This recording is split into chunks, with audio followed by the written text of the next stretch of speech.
8월 1일 금요일입니다. 오늘 하나님께서 우리에게 주시는 말씀은 창세기 30장 1절에서 13절 말씀입니다. 라헬이 자기가 야곱에게서 아들을 낳지 못함을 보고 그의 언니를 시기하여 야곱에게 이르되 내게 자식을 낳게 하라. 그렇지 아니하면 내가 죽겠노라.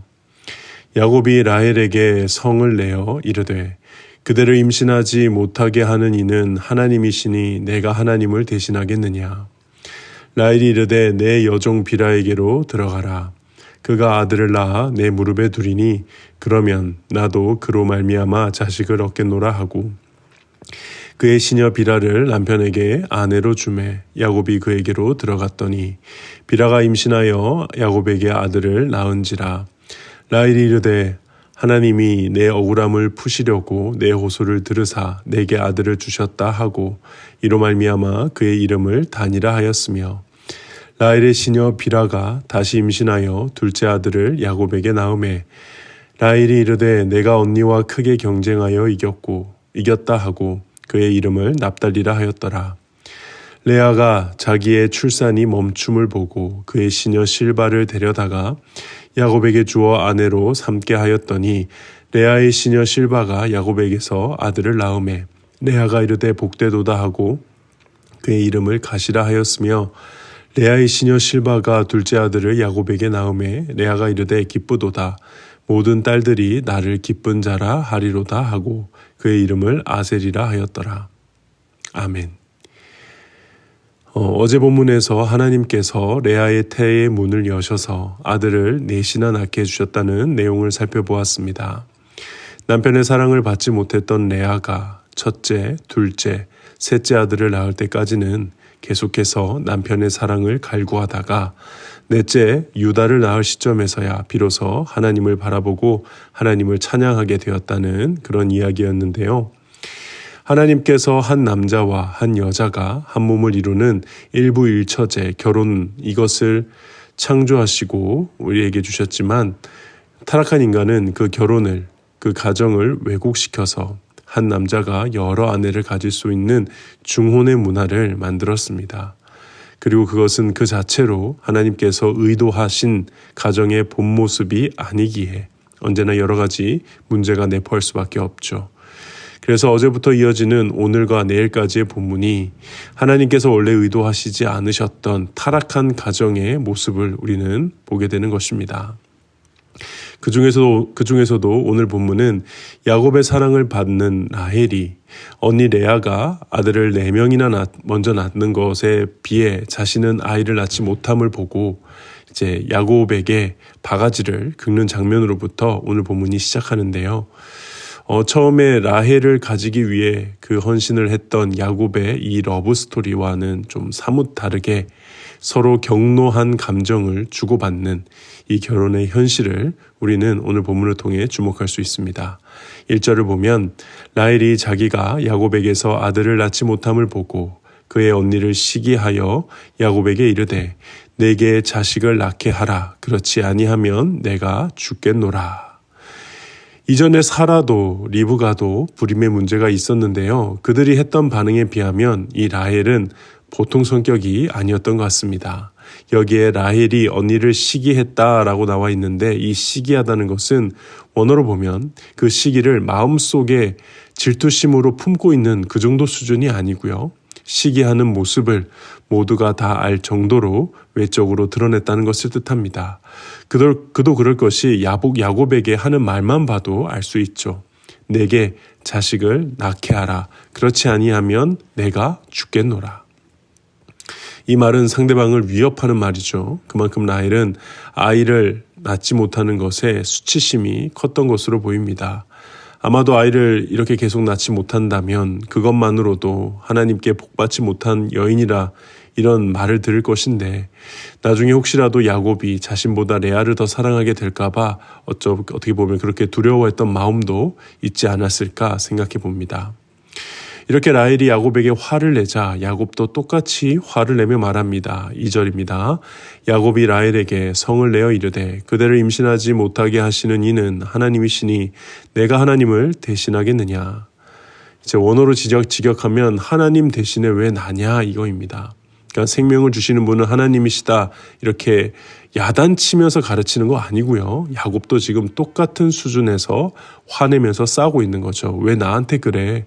하나님이 너한테 임신 못하게 하신 거잖아. 하나님이 하신 거잖아. 하나님한테 가서 따져. 거의 이런 수준으로 말하는 것이나 다름없습니다. 그러자 라헬이 이제 자신의 계획을 드러내죠. 이미 전에 사라가 한번 했던 방법입니다. 대리모 제도를 통해서라도 아이를 갖겠다고 말합니다. 3절입니다. 라헬이 이르되 내 여종 비라에게로 들어가라. 그가 아들을 낳아 내 무릎에 두리니 그러면 나도 그로 말미암아 자식을 얻겠노라 하고. 여기서 아들을 낳아 내 무릎에 두리니 이 표현은 자기 아들로 입양하여 드린다라는 히브리인들의 관용적인 표현입니다. 어떻게 보면은 애초에 이 말을 하려고 남편에게 시비를 건 것이죠. 그렇게 비라를 통해서 아들을 얻게 되고 라헬은 이렇게 말합니다. 6절에 보니까 라헬이 이르되 하나님이 내 억울함을 푸시려고 내 호소를 들으사 내게 아들을 주셨다 하고 이로 말미암아 그의 이름을 단이라 하였으며 라고 나와 있고요. 또 아들을 한 번 더 얻습니다. 그리고 8절에 얘기하죠. 라헬이 이르되 내가 언니와 크게 경쟁하여 이겼다 하고 그의 이름을 납달리라 하였더라. 그렇게 라헬은 대리모를 통해서 자신이 아이를 낳지 못하는 문제를 해결했습니다. 그런데 이것을 본 언니 레아도 이미 아들이 넷이나 있음에도 불구하고 아마 똑같은 경쟁심에 의해 아들을 자신의 시녀를 주어서 또 늘리는 늘리는 내용이 오늘 본문의 마지막 부분에 등장합니다. 9절에 레아가 자기의 출산이 멈춤을 보고 그의 시녀 실바를 데려다가 야곱에게 주어 아내로 삼게 하였더니 그래서 이제 레아도 자신의 시녀 실바를 통해 갓과 아셀을 낳고 그들을 자신의 아들로 삼았다라는 내용으로 오늘 본문이 마치게 됩니다. 오늘 본문을 통해서는 우리가 무엇을 묵상해 볼 수 있을까요? 아무래도 야곱과 라헬, 특히 라헬의 불신앙을 좀 주목해서 봐야 할 것 같은데요. 먼저 야곱과 라헬 그들의 가장 큰 잘못은 무엇입니까? 문제가 발생했을 때 그 문제의 원인을 제대로 보지 못했다는 것이죠. 싸우면서 한 말이긴 하지만 이 야곱이 한 말이 맞아요. 라헬의 태는 하나님께 달려 있습니다.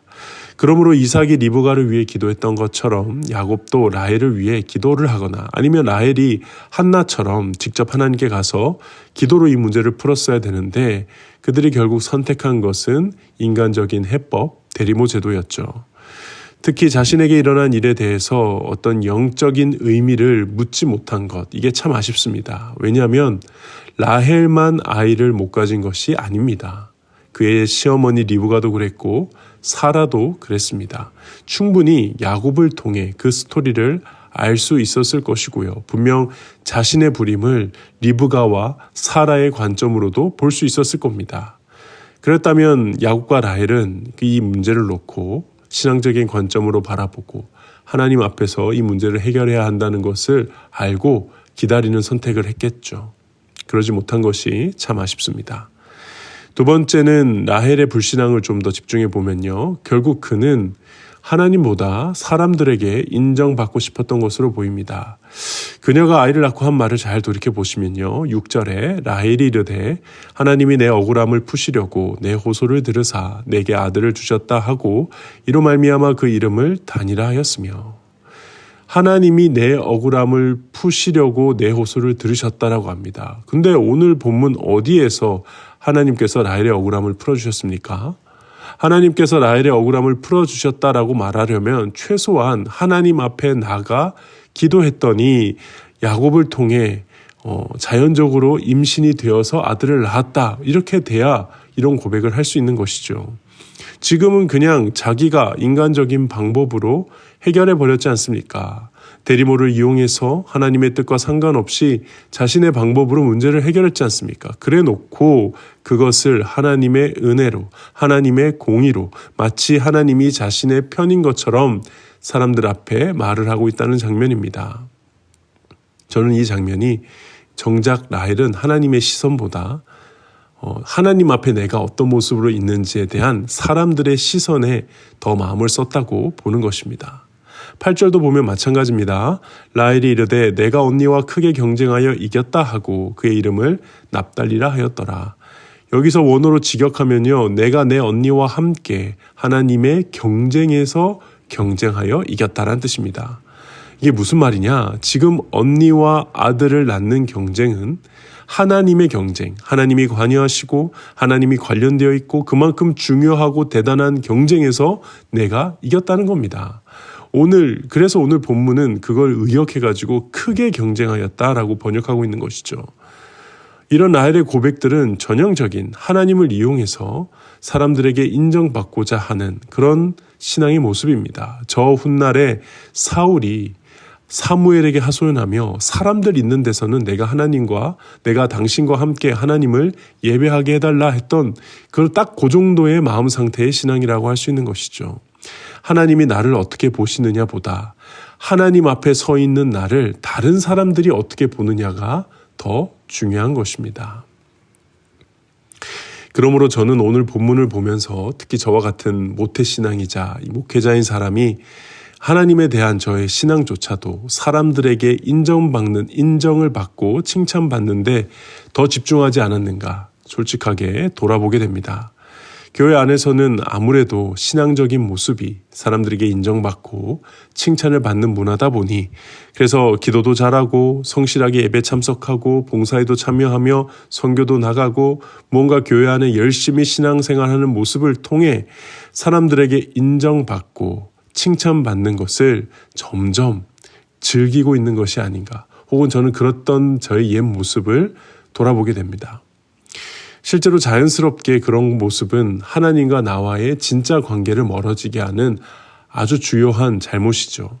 저는 이것이 언제나 우리의 사역에 우리의 신앙생활에 함정처럼 도사리고 있기 때문에 우리가 깨어서 스스로 겸비해야 한다고 믿습니다. 그리고 그 방법을 우리 주님께서는 알려주셨습니다. 마태복음 6장 5절에서 6절 말씀 보면 또 너희는 기도할 때에 외식하는 자와 같이 하지 말라. 그들은 사람에게 보이려고 회당과 큰 거리 어귀에서 서서 기도하기를 좋아하느니라. 내가 진실로 너에게 이르노니 그들은 자기 상을 이미 받았느니라. 너는 기도할 때에 내 골방에 들어가 문을 닫고 은밀한 중에 계신 내 아버지께 기도하라. 은밀한 중에 보시는 내 아버지께서 갚으시리라. 아멘. 저는 저와 여러분들의 골방이 이 새벽 기도의 자리가 되기를 소망합니다.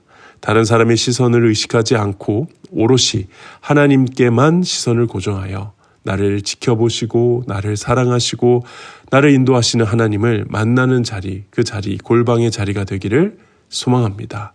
더 나아가 이 자리를 넘어서는 저와 여러분들만의 골방, 하나님과 나만 아는 그 친밀한 교제의 자리, 그 자리를 더욱 사모하며 그 자리를 지켜나가는, 그래서 우리가 언제나 하나님의 시선에 더 집중하는 저와 여러분 되기를 주님의 이름으로 소망합니다.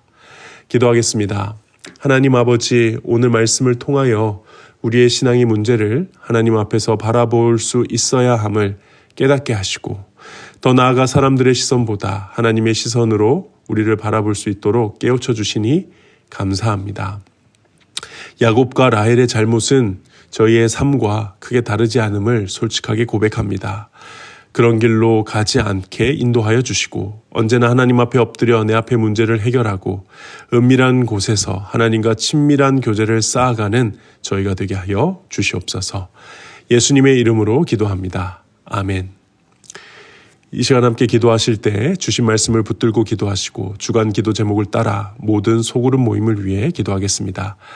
지금은 제 방학 중이지만 우리 신부산교회 다락방 모임, 전도회, 그 외 모든 모임들마다 예수 안에서 한 가족같이 은혜를 나누는 모임 되게 하시고 우리 교회 안에 소외되는 영혼이 단 하나도 없도록 하나님 사랑 많은 가정 같은 교회 되게 하여 주시옵소서. 특별히 모든 소그룹 순장님들과 교회를 책임지고 섬기시는 장로님들 언제나 성령 충만하게 하시고 말씀의 사역 가운데 함께하여 주시옵소서. 특별히 오늘 홍유리 집사님 동국대 병원에서 큰 수술하십니다. 수술의 과정과 회복의 모든 과정 가운데 하나님의 권능의 오른손이 함께하여 주시옵소서.